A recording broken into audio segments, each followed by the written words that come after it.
Hello, everyone. Today, I want to start a new series about a video series actually about Open Wi-Fi. A month ago, I started the Wi-Fi testing series. I published the first video on that series, and today I want to shift gears and move a little bit to Open Wi-Fi. Hopefully, more videos on both series will be coming soon the near future. But for now, I want to focus a little bit open Wi-Fi. Um, Today, I'll be talking about like a specific feature. I will not actually be diving into a lot into like how to use like the Open Wi-Fi SDK, which is the building block for all the controllers that are provided by our community members. I believe right now we have nine actual controllers, nine cloud controllers. You can mix and match between any of those controllers and any of the 75 SKUs of hardware that the community provides. Um, and all of them will just work the same and will allow for any of those features. So today's we're gonna be talking about the dynamic VLANs assignment through a Radius server. I'm gonna be using the our SDK controller, like I said. In the SDK controllers, there's a service or microservice called the gateway or the microservice controller. In this service, you can actually, well, it is the service responsible for communicating with the access points using the uCentral protocol. And using this service, you can actually, configure your access point through a JSON file. I wouldn't say it's tricky, but you need to know you need to know what you're doing to configure this. You can reboot the AP. You can actually connect to the AP over TLS tunnel. You can delete it from the controller. You can even ask it to scan. You can upgrade it. Um, you can get telemetry, you can even run scripts on that AP. Plus, you get a little bit of like status of what the AP looks like right now. So right now we're using the H-Core 101 AP. It is running the latest release 2.11. And you can see here multiple statistics about the memory here. So also the Wi-Fi analysis it is telling us that like okay, so now we have one radio running, or I disabled the 2.4, so it's only have the 5 gigahertz. It's on channel 120, bandwidth 20, and there is no clients connected right now.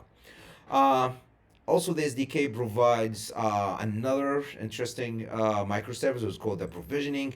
Basically, in this one, you can segregate your access points into multiple different levels and different venues and entities that allow you to apply different setting and different configurations to different groups of APs. So you can, for example, create a group of APs or a venue that would run on like 2.4 or 2.4 probably like too old, but like let's say 2.7 or 2.8 version, but you have another one that runs on 2.11.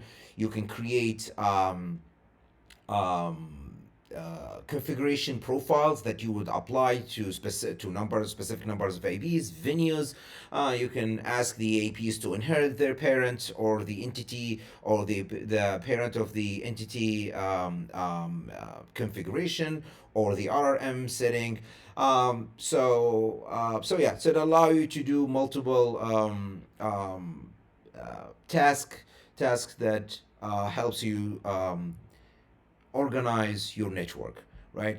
Um, Again, this is not a video about like the SDK controller, and the SDK controller again is just a proof of concept. It's not an actual controller on its own, even though it's a fully functional controller, but is meant to be a building block for the community members to create commercial controllers that built on top of this one. Okay, so back to today's video, which is the dynamic VLANs using a Radius server. So, and this is a feature not exclusive to Open Wi-Fi. many enterprise APs allow for this feature as well. But basically, the summary of it, if you're running one SSID, you can allow different users to connect to it, and you can segregate them into different VLANs. So the idea is that like you have a radius server on the backend, and you're running some flavor of EAP, and basically the AP will act as the authenticator between the clients and the radius server, and the radius server will push down the attribute that tells the AP, hey, like you need to assign this clients to this certain VLAN. So in this setup, I'm gonna be running. Basically, I'm just using my home router to run the FreeRadius server and the ISC TCP server to allow for authentication and IP assignment. IP assignment. My home router is literally just an Intel Nuke that is running Ubuntu 22.04. So if we see here, like looking at the setup on my home router, we can see here we have a bridge in VLAN 100, an interface in VLAN 100 that is assigned the 192.168.100.1. I have another one in 103. I have another one interface in 104 and 3000. We'll be using the 100, 103, and 3000 VLANs in this example. Basically, if I would go to DHCP DHCP d.config. Okay. We can see here all the VLAN subnet pools. My home subnet, which is the 100. This is the untagged VLAN. The 192.168.30 is the VLAN for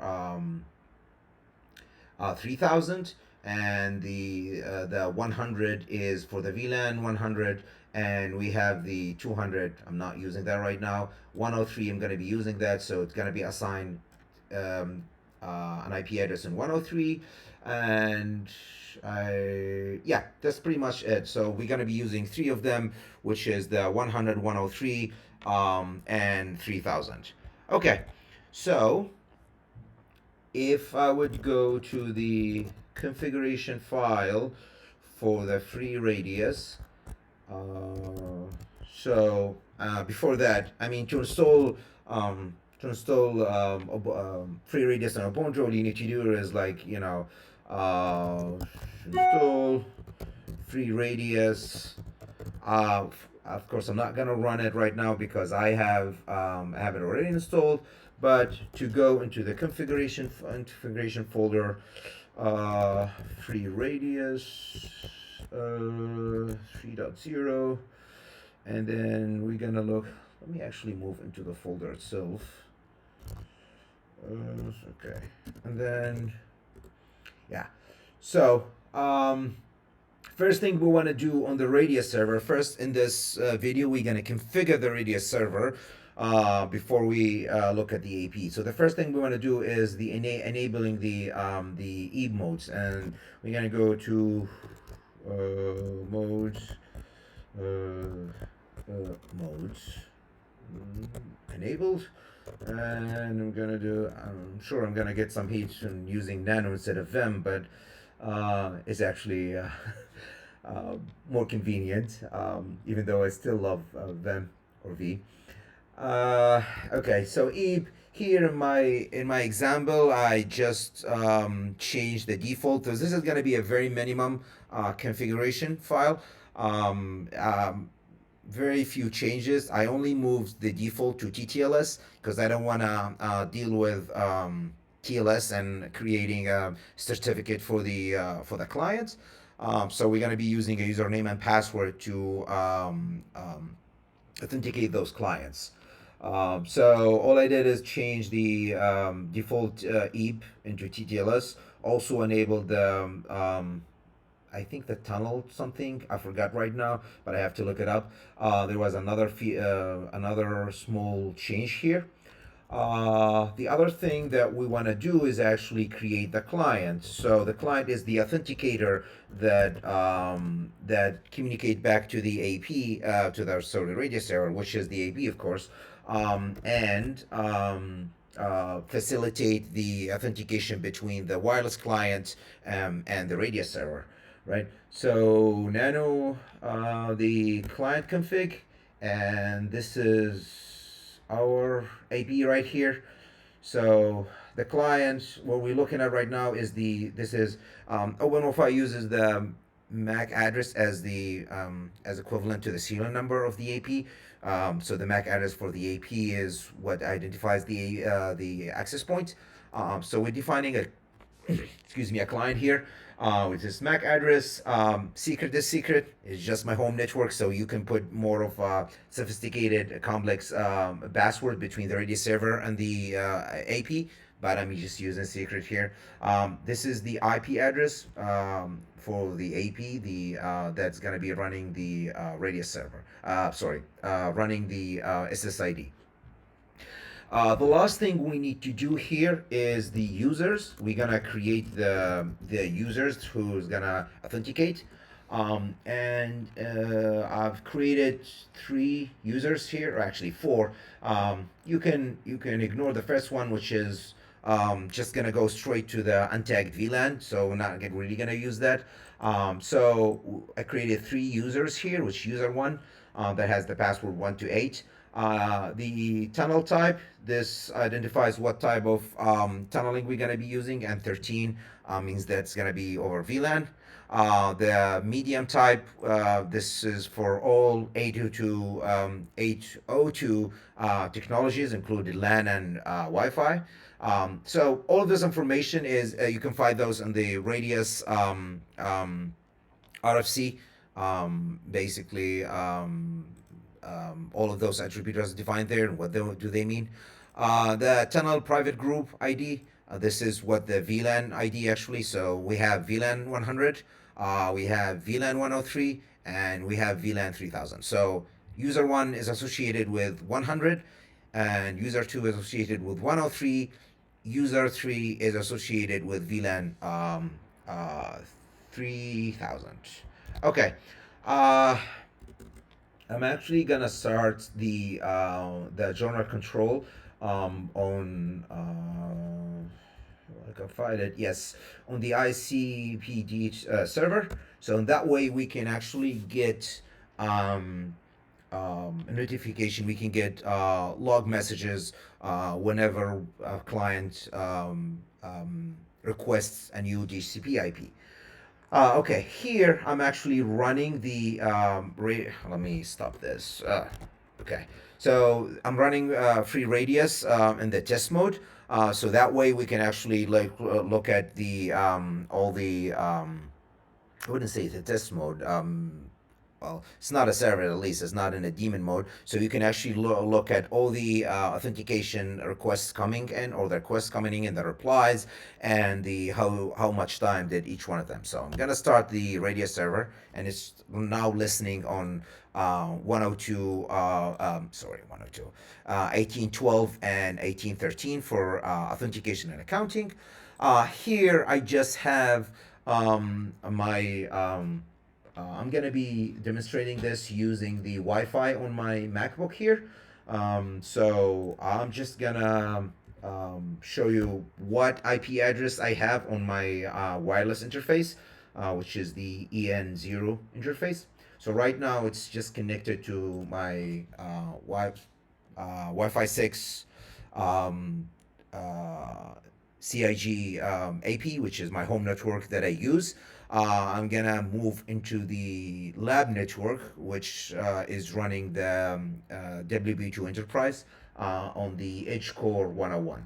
Okay, so configuring the AP, like I said, you can configure the AP through the JSON file. If you know what you're doing, like for example, right here, we're creating an SSID in the BS mode is AP. We're telling the AP the protocol of WBO2 Enterprise, and where the name of SSID is WBO2 Radius. Telling the AP that the accounting, the this is the IP address for my home router, which is running the FreeRadius. So this is the IP address for that host, and then this is the port for the accounting and the port for authentication. Here we're telling the AP, hey, you're gonna be using 5G for this SSID. Those are like metric and health statistics. So I'm gonna skip those. The other part is the radio. We're telling the AP, hey, you're gonna be doing 5G. You're gonna be doing channel 120. Channel mode is HE, Wi-Fi 6, bandwidth is 20, and the country code is US. Again, you can do the same thing using the provisioning service right here. You can actually create all this through more of a GUI interface, if you may say. Basically, like you can create all the well, the general information, the health statistics, like what services you want them to run on the AP. You can define the radios and all their attributes. You can create the interface for the uplink upstream interface and what SSIDs should be attached to, what type of configuration you wanna configure on each one of those AP SSIDs. So again, hopefully going to be another video in the future. Excuse me. About more in details about the SDK and how to use it if anyone's interested in it. But for now, we're trying to focus on the introducing the feature of dynamic VLANs. So again, recap of the feature. Basically, you have one SSID, you have multiple different users, they connect, they will be assigned different VLANs based on the attributes assigned to them in the backend and the Radius server. So I'm gonna start by joining the WLAN, sorry, WBA2 Radius, FreeRadius SSID. Okay, so I click on it. Obviously, my laptop is connected through the Ethernet now to the home network, so I don't lose connectivity to my controller, my home router, and the AP. But I'm going to be using the Wi-Fi to demonstrate the feature. So we're going to be watching here on this in this window for the GCB assignment, and we're going to be watching in this window for the request, and also we're going to check on the IP address assigned on this last window right here. So first user was user 1, password was 128, and this user was assigned VLAN 100. So I'm going to trust this. Okay, we can see that there is a request coming, and at the interface dot 100, which is the VLAN, I'm assigned the IP address dot 10 the 100.35. If we go through this, we can look at all the this is the request coming. This is username, user 1, the IP address for the AP, the identifier, the type of tunnel, the type of NAS story port. So all the information regarding the radius side can be seen in this menu. And if I go and check on my Wi-Fi, I can see here I'm assigned the 100.35. Okay, so now I'm gonna forget this network and forget this network. Okay, and I'm gonna try and log in with the second client. Okay, let's try now. Second user, my apologies. What's going on?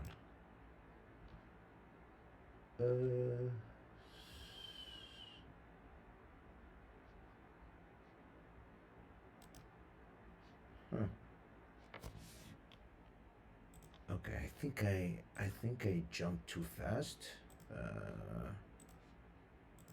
Mm, Not sure why my. Okay, so I'm gonna do the second user. Uh, Click yes, and we're assigned an IP address in the 103. We can go through the whole process again here. Let me scroll all the way down. So what is the request from user 2? And if I can look at my IP address, I'm assigned a dot 103 IP. Sorry. Okay. Again, I'm gonna go again to the network setting. I'm gonna forget this network. Okay. And okay, I'm back to my home network. I'm not sure why my home network I keep not getting an IP address really quick, but have to. Okay, we finally got an IP address. Took us a little bit of time, but we did not actually. I don't know. This needs to be investigated on a separate video. We're gonna go back to the Radius server, the FreeRadius SSID, and we're gonna try to authenticate with a third user. So now the third user, you can actually see here, I forgot to mention, but you can actually see here the clients connected. Like the AP is telling us like, hey, there's one client connected. This is the RSSI level. This is how much throughput has been used. All the metrics that you would get in an actual a commercial controller. But the only thing is the GUI is not refined here. But other than that, it works like any commercial controller. A cloud controller. Okay, we're gonna click continue. And okay, we actually got an IP address. And the 3000 VLANs, the extension for that VLAN is like 3.0.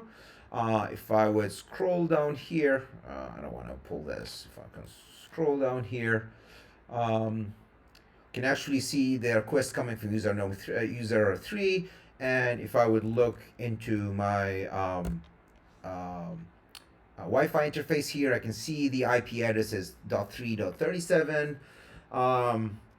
So, in summary, dynamic VLANs assignment through Radius server is a very versatile, I would say, feature. It allows you to segregate users without actually creating multiple SSIDs. Like in a static way, in a static setting, you will have to create one VLAN or one SSID per VLAN. So if you have more than three, you're actually like gonna um, cause congestion to the air times with like all the management traffic you're gonna be broadcasting from all those SSIDs. But the one SSID solution with a dynamic VLAN assignment allow you to save on the airtime by creating only one SSID and assign the attributes for each users on the radius side to allow each client or each user to authenticate and be assigned to a certain VLAN by using one SSID. I hope you guys will find this video useful. Again, this is the first one in the OpenWiFi series. I'll try to create more videos showing other features of OpenWiFi. The next one might be on the either the DCP relay or the proxy ARP. So we'll see how to configure those two features, either one of them, how to test them, and what benefits do we get from using them. Thank you.